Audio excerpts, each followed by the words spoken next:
What you doing? Well, today I'm going to be taking apart the 600 to show everybody what this 600 is made of. We're going to take a look at how to check your fluids, how to check all your grease fittings. We're going to see, maybe even take off the clutch cover, take a look at the clutches, see what the belt looks like after we've been riding for a little while. We're going to grease it. We're going to check the coolant, check the brake fluid, just give it a good check over and show how the 600 is built. Just like we did with the 500 video, I'm going to try to do the same thing for you on the 600 and maybe even show you a little bit more firsthand how to take off all the plastics and get to the meat of everything. And we'll see how the 600 from CFMoto is constructed. So let's get to it. All right, before I tear everything down, I wanted to show you some basic stuff that you can check before every ride without having to take a bunch of stuff apart. But one thing, your coolant, you can check that by coming to the left-hand side of the front of the machine. And your coolant is right there, real easy to see. Now also, you can check a few things right here. This is pretty easy to open. You let me put this light down. You can pop off the back here and then just slide it forward.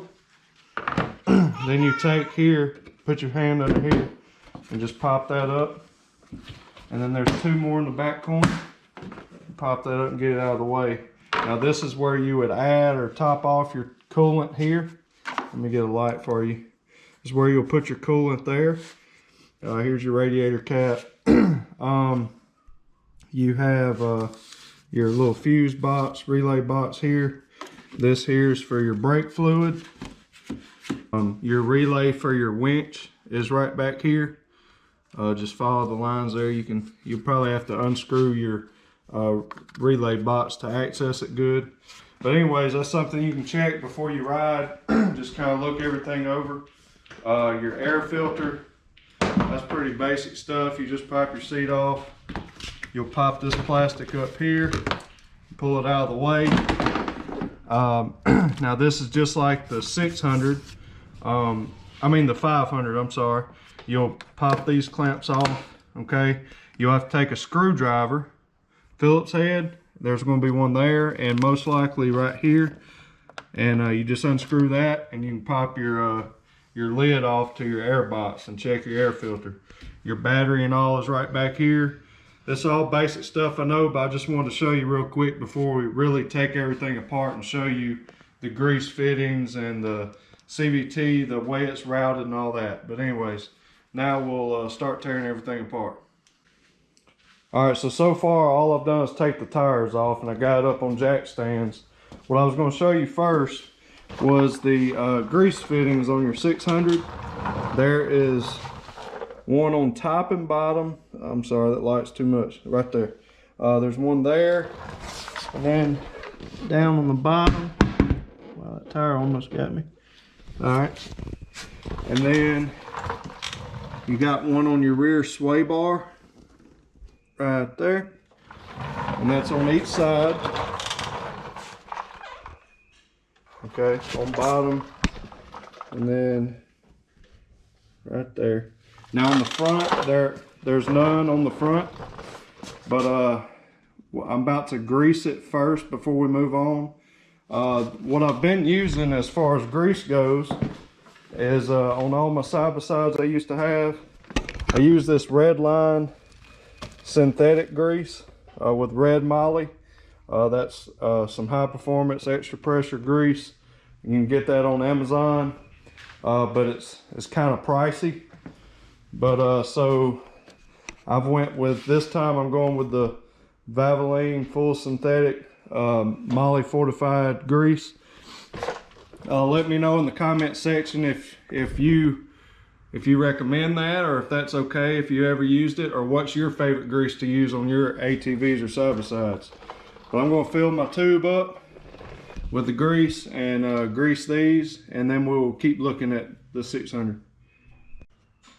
All right, so now that we got our grease fittings greased, I'll wipe up the excess But I was wanting to show some of those that are in the market to buy the 600, or you're just interested in it. I wanted to let you see how it's constructed. You got 4-wheel disc brakes. You got disc brakes all the way around. I was going to show you the axles. These are real beefy axles. I haven't had any problems with them. I've been running the big 28-inch System 3 XM 310s with no problems. Everything is strong and durable. You can see the upper and lower A-arms are real beefy. The brakes work great. You can see your suspension there. There's your rear differential. But it's constructed very well. Here's your exhaust for your CVT. We'll see some more of that when we take more of the plastic off. But the front end, same thing. You got pretty beefy tie rods. Your steering rods there. Your upper and lower A-arms are pretty beefy. It's built really good. If you're in the market and you've been kind of doubting these CFMoto brand, they're definitely not just a cheap made machine. They're built pretty tough. Like I've said, I'm speaking from, I've owned a couple of Hondas, I've owned Can-Ams, and I've owned Polaris. Had a Polaris Sportsman, and I enjoyed every single one of them. They all have their different qualities, but this one is built pretty darn tough. So anyways, what we'll do next is take off some of this plastic in this area and kind of look at the CVT, the way it's routed, the intake and the exhaust, and might even take the belt cover off. I'm kind of interested to see how the clutches are and see how the belt is, and we'll go from there. Well, I figured before we take the plastics off, let's see how hard it is to get to your belt. Say you're out on the trail, you get in a bad hole or you get stuck, you burn your belt up, and you have a spare and you want to change it out on the trail. Let's see how difficult that would be. First off, you have this outer protective cover, and it's 3 bolts that you're going to have to take out, and you'll use I think this is a 5mm Allen head. You'll take that off, and then I think there's a rubber grommet. Yep. You'll just pop that out, and there's 2, one on each side here, beside your foot brake lever. You'll just pop that out. So remember, down here in the bottom, there's 2 little rubber grommets you'll pop off. Okay, now is your actual belt cover. All right, so we will get the right size for it, and we will take it off, and we'll take a look at the clutches and the belt. So let me grab the right size socket for that. All right, so I took the 8 bolts. There's 8 bolts here in your CVT cover, and those you're going to need an 8mm socket. So I just started them all with a socket, and then I used a little 8mm nut driver. Just trying to be careful. This is the first time I've taken the cover off. You're probably going to take 2 hands here. I'm having to hold the camera here, but I'll try to do it with one hand. But yeah, I done kind of popped it off a little bit. But you grab the cover. Let me set the camera down.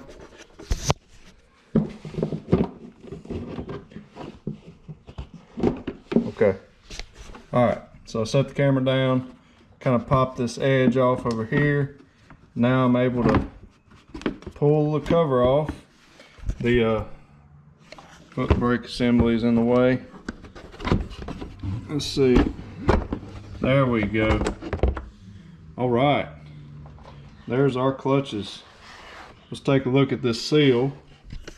Okay, as long as I can keep this seal intact, I'll be able to put it right back on.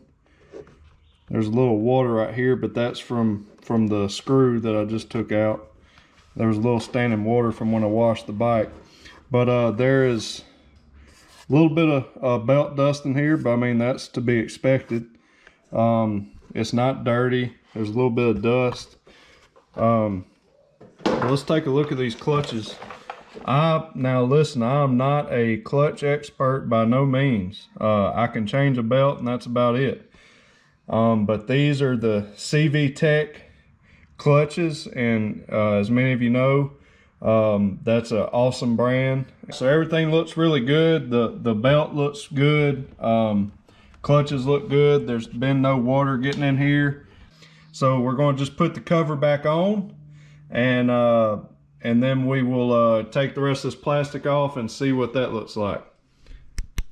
Hey, I noticed before I put this cover back on, I wanted to show you how this rubber seal is really thick. This gasket for the CVT cover. This is the OEM seal on the CVT cover, and it goes down into this deep groove. I hope you can see that.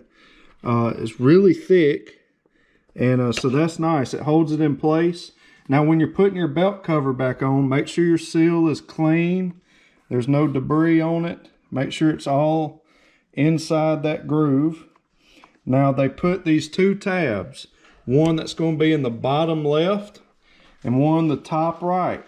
And so when you fit your cover back on, those tabs will go into place and hold your cover on until you can get your bolt started.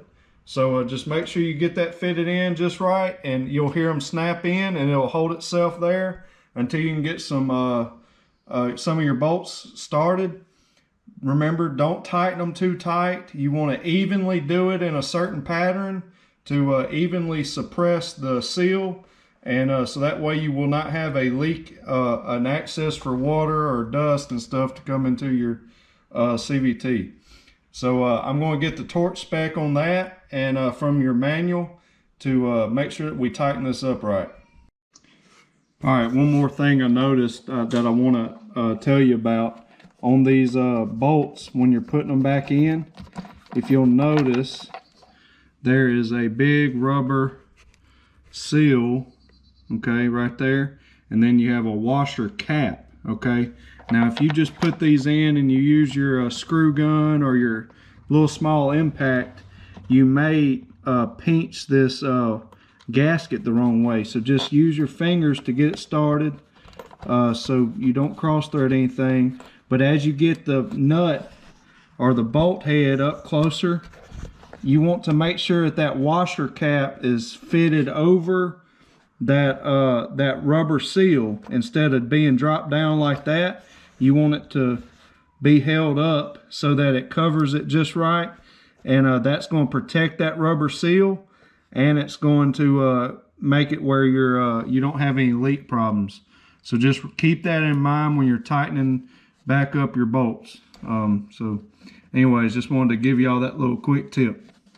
Well, I was looking through the 600 user manual because I was wanting to see what the spec is on the torque for your CVT cover bolts, and all you have is one page from what I can find. I just quickly ran through this, but it just kind of gives a brief overview of the features of the CVT system, and says the CVT components do not contain any user maintenance items. Contact your dealer for service. So yeah. So what I recommend is just to tighten these bolts down, not too tight, and go at a cross pattern as best you can, okay? And that way you get a good even pull down on that gasket. So I'm going to just get my little, I'm going to use my nut driver and try to get it pretty tight, and then I'll go back through and maybe get my little 3/8 ratchet with the extension and kind of do it a little tighter. But you don't want to over tighten these, okay? Do not over tighten them. So I'm going to do that and we'll move on. I wanted to find out where the CVT inlet was ran, and you can see there's your inlet, and it is ran up way up here, and I believe what it does is it goes up behind here, up under your gauge cluster. So that is really good that it's real high, mounted really high in the Cforce 600.